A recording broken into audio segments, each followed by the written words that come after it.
I was adjusting the hem of a champagne silk gown when my phone buzzed on the marble counter. The morning light spilled across my studio, catching on the gold thread embroidery like it was made of sunlight itself. My assistant, Claire, had stepped out to grab coffee, so the only sound was the soft hiss of the steamer and the faint hum of the city outside my floor-to-ceiling windows. The notification lit up my screen. "Hey Madison, remember me?" Followed by a name I hadn't seen in almost 12 years, Brittany Carter. My fingers froze on the fabric. Of course I remembered her. She was the one who laughed the loudest when I walked into senior prom wearing the handmade dress I'd spent 3 weeks sewing after school. She was the one who made sure her friends all saw me as the girl who couldn't afford real fashion. I've built an entire life since that night. A penthouse office overlooking Fifth Avenue, my own luxury fashion label, clients who fly in from Dubai and Paris. And yet, just seeing her name tugged open a door I thought I'd bricked over years ago. Her message was short. "I need a custom gown. I heard you're the best." The irony almost made me laugh. I was 17, sitting cross-legged on the floor of my bedroom in Charleston, South Carolina, surrounded by fabric scraps and spools of thread. The air smelled faintly of lavender from the sachet my grandmother kept in my sewing kit. My fingers ached from pushing the needle through the thick satin, but I didn't mind. This was my dream dress, blush pink with a fitted bodice and a skirt that flowed like water. We couldn't afford the designer gowns the other girls were buying for prom. Mom was working double shifts at the diner, and Dad, well, he'd been gone a long time. But I had my grandmother's old Singer sewing machine and the silver scissors she'd given me on my 13th birthday. She told me, "Madison, with the right hands, these can cut through more than cloth. They can cut through people's doubt." The night of prom, I slipped into the dress, my heart pounding with a mix of nerves and pride. My hair was swept into loose curls, a few pins from the dollar store holding them in place. When I walked into the gymnasium, the music thumped in my chest, and strings of fairy lights glimmered above the dance floor. For a moment, I felt like I belonged. Then I heard it, the snicker. Brittany Carter, in a glittering designer gown that probably cost more than our rent, was leaning against the punch table with her friends. "Oh my God," she said loudly enough for half the room to hear. "Did you make that yourself? It looks homemade." The laughter spread like spilled ink.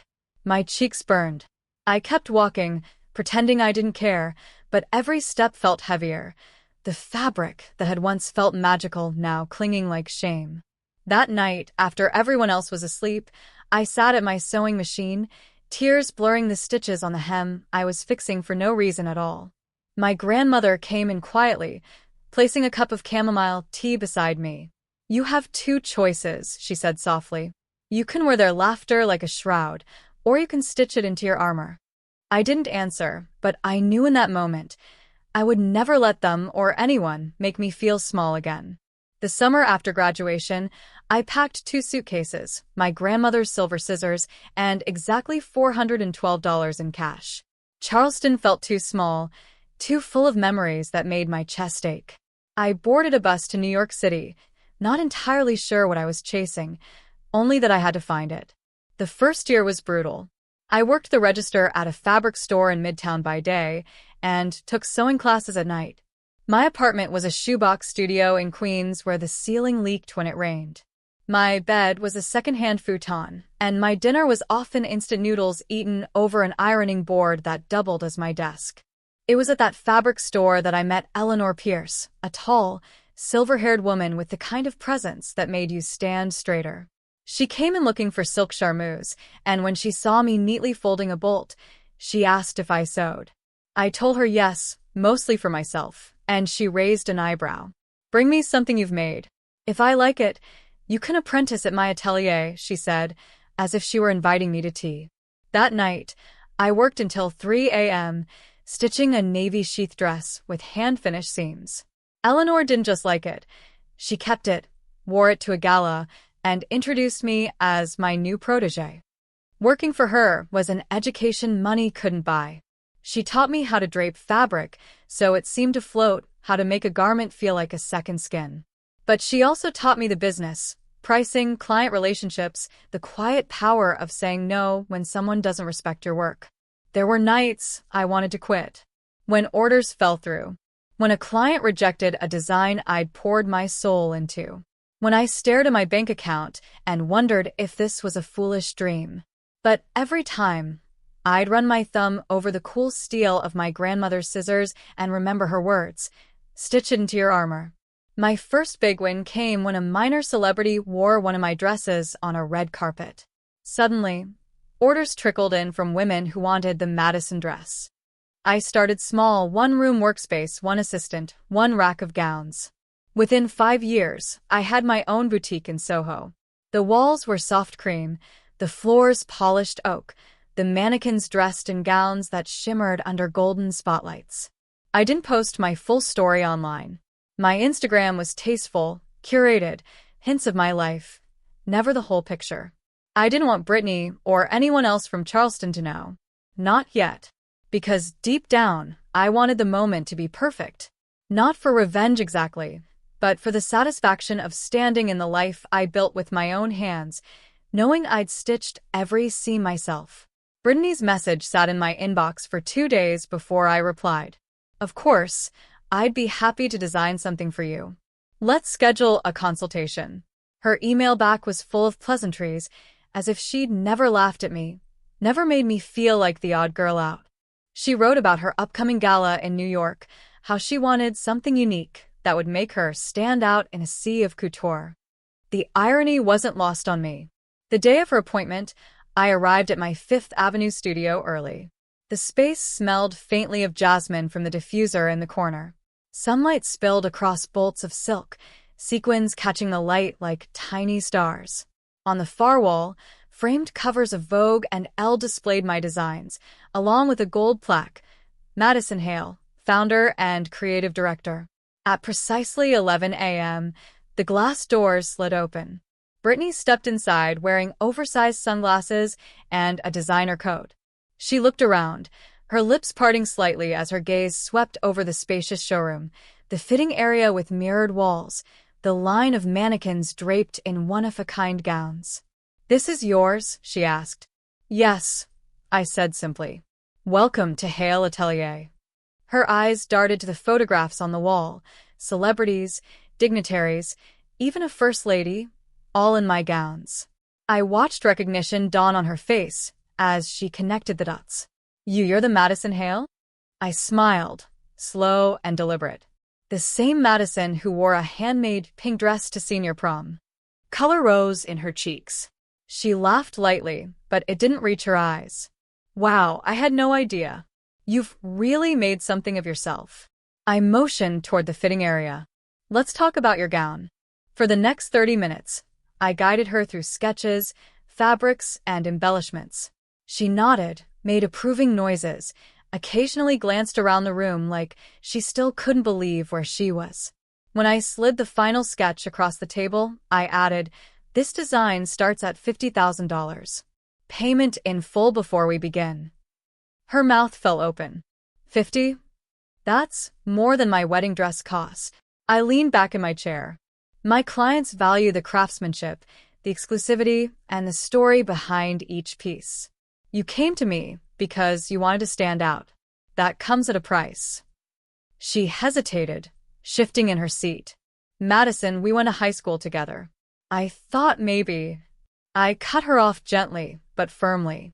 "And in high school, you made sure everyone knew I couldn't afford real fashion. I learned early not to discount my worth." Silence stretched between us. Outside the window, yellow cabs streamed past in the midday rush. Finally, she said, "I'll think about it." I nodded, standing to walk her to the door. "Of course. Take your time." My calendar fills quickly." She paused before leaving, her hand brushing the door frame. "You've really built something incredible, Madison." I mean that. I met her gaze. "I know you do." As the door slid shut behind her, I exhaled slowly, letting the weight of the moment settle over me. This wasn't the revenge I'd imagined as a 17-year-old. It was better. She'd walked into my world now, a world I'd created stitch by stitch, seam by seam, without her or anyone else's approval. And I wasn't done yet. 2 weeks later, Brittany's name flashed on my phone again. I almost didn't answer, but curiosity got the better of me. "I've thought about it," she said without preamble. "I want you to make the gown. The 50,000 is fine." Her voice was careful, like each word was a step on thin ice. "All right," I said. "There are a few things you should know before we start." I could almost hear her frown. "Like what?" "My work comes with terms," I replied. "Non-negotiable ones." I explained them slowly, letting each one settle. First, full payment up front. No exceptions. Second, respect for my team. I'd seen too many clients talk down to seamstresses and interns. In my atelier, that wasn't tolerated. Third, she'd credit the work publicly. I wasn't interested in her pretending it was a nameless design she found somewhere.